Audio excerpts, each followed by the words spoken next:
I am ending my 13-year relationship with my husband. Is this behavior abusive? I feel so lost. I'm 34. My spouse is 44. We met when I was 21. I don't even know where to start. I'm ending my relationship of 13 years. We've been living together since 2012. We got married in 2019. I finally saw how awful he was treating me, and I think the relationship was unhealthy, bordering on abusive. We met online and initiated a long-distance relationship from 2011 to 2012.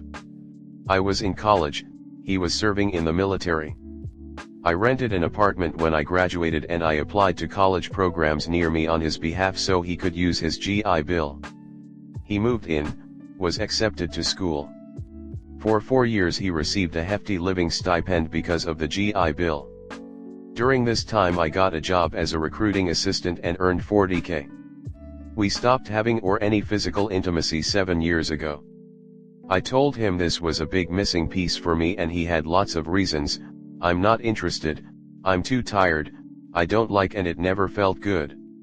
Otherwise I was pretty happy in our relationship. We shared a lot of common interests, including spirituality, video games, esoteric stuff, etc. We laughed a lot and had a ton of fun. I told myself I didn't care about, but in hindsight I was suppressing a lot of needs and desires in order to make my relationship work. 2020 is where it started going off the rails, I think. I had an opportunity to take a promotion. If I accepted the promotion I would need to move 900 miles to Florida. My husband has always been an advocate of my career and was supportive. We deliberated for a long time because it meant he would need to leave his low-paying job of $32,000/year.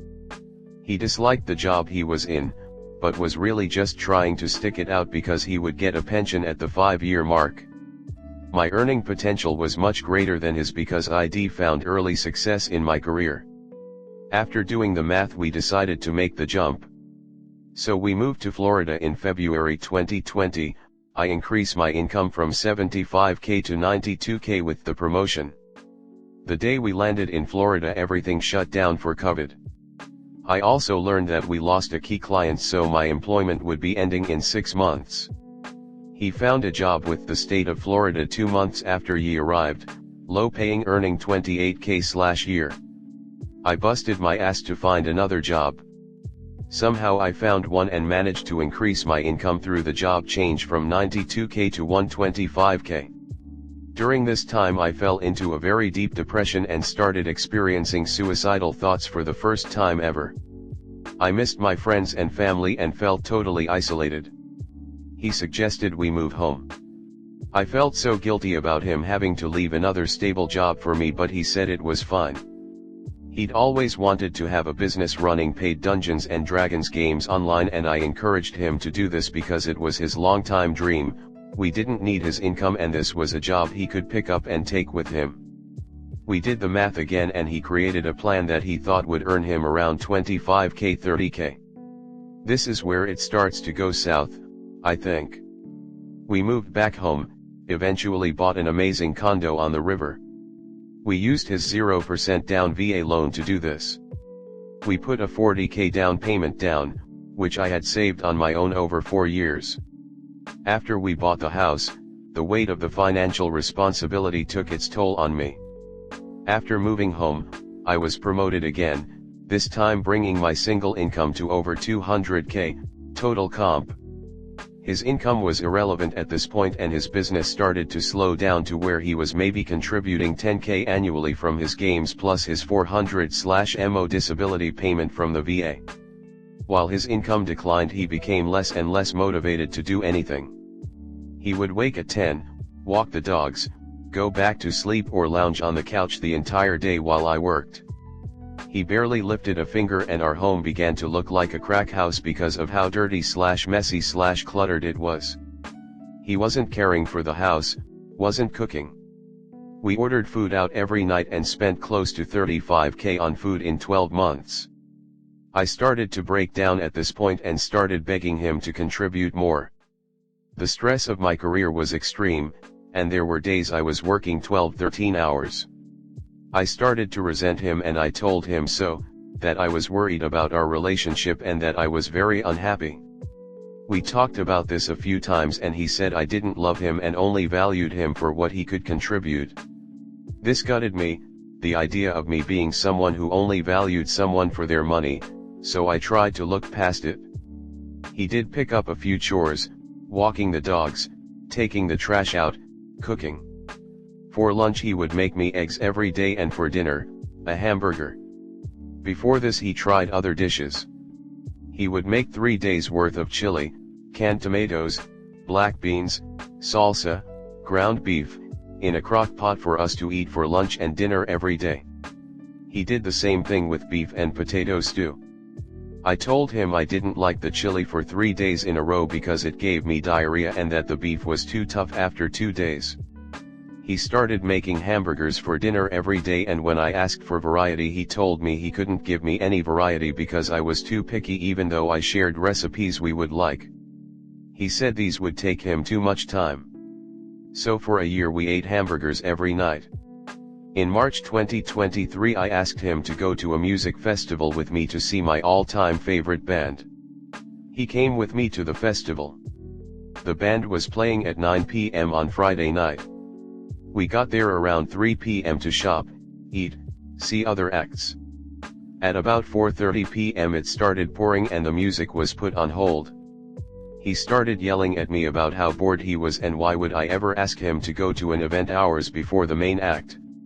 I told him I just wanted to hear the music, and then he felt bad and bought me a cozy sweatshirt, with my own money, to make up for how much he upset me. Fast forward to the following evening, after the festival I had made arrangements to meet up with some friends I met while gaming last summer. We went to dinner. As the check came my husband asked if we were going back to the hotel. I said yes, but then my friend invited us back to his house. I turned to my husband and asked if we could go. I could see I had pissed him off.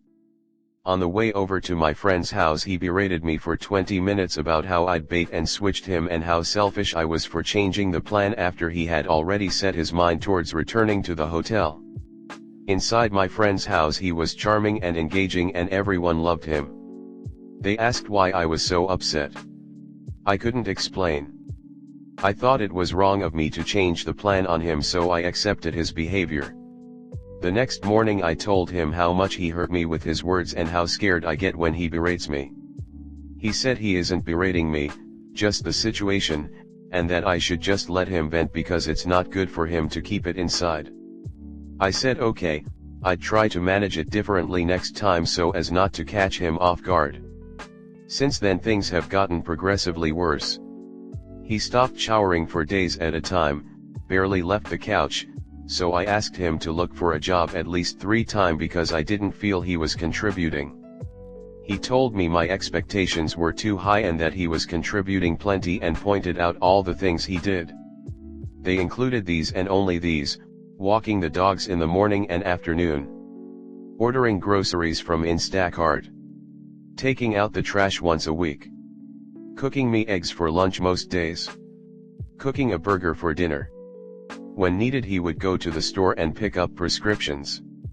3 to 4 times a week he would run a paid D&D game, 3.5 hours a game. At all other times he would sleep, lounge, or play video games. The last 2 times we've talked about going back to work he said that I had created the situation that we're in by relocating, that I have taken everything from him, referring to the jobs he'd left, and that I was asking for too much of him. Last weekend our terminally ill dog, he has lymphoma, got very sick. I was out and he texted me that Lance threw up. I asked him to watch him. When I got home I asked if Lance had drunk any water. He said obviously he drank water because he threw up. If he didn't drink water there would be nothing to throw up. That night at 2 a.m. Lance continued throwing up, had diarrhea all over me, the floor, himself. I woke my husband up to tell him. He said okay, are you handling it? And went back to sleep. I showered, gave the dog a bath, and cleaned the floor and went to bed.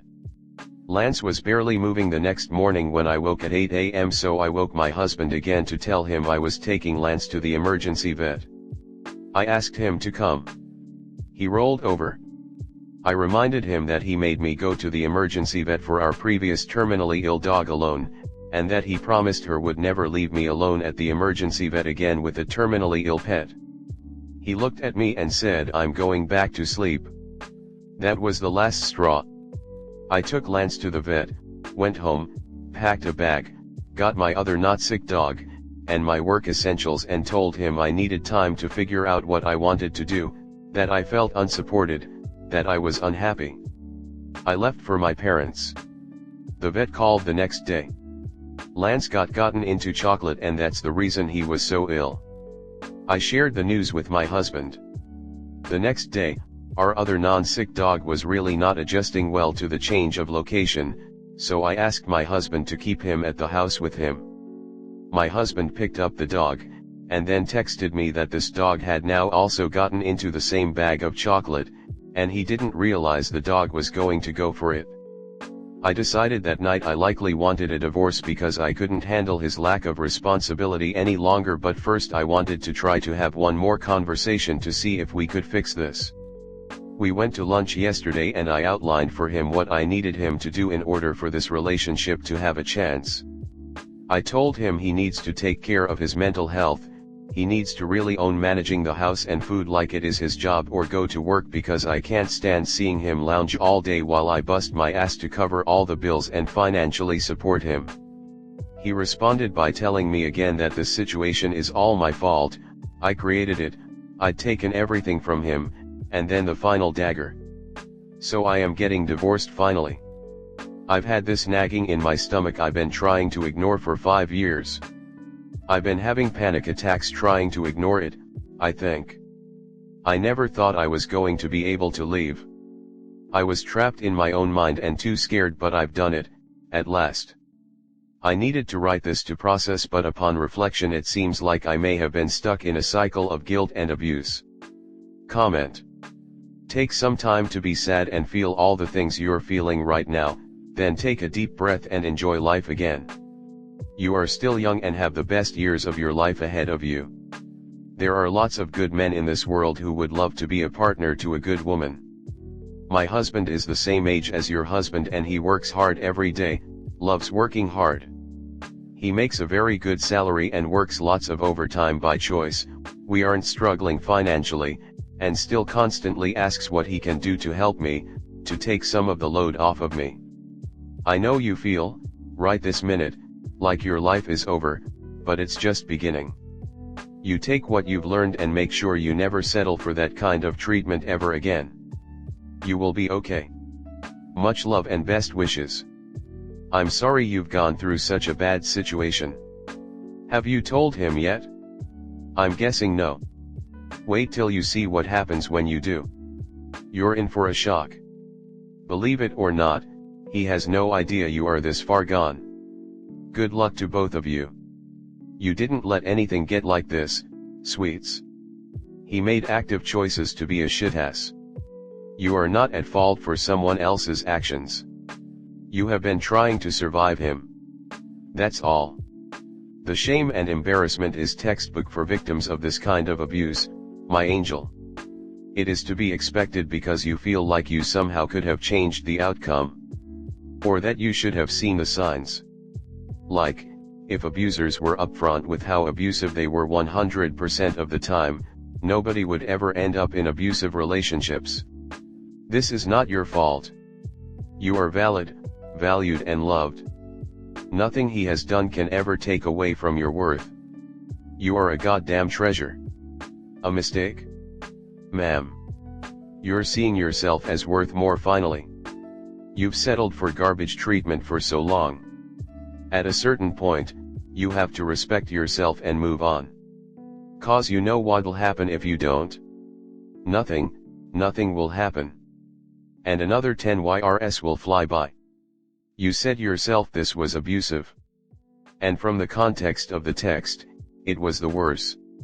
Helping you believe you're the problem. And, you've been the one to be the head of the house for almost the whole time. Yes, congratulations, you're seeing this relationship for what it has been for years. Years. I know it's painful, but now is the time to spread your wings, move forward. Grow. Evolve. The word is your oyster.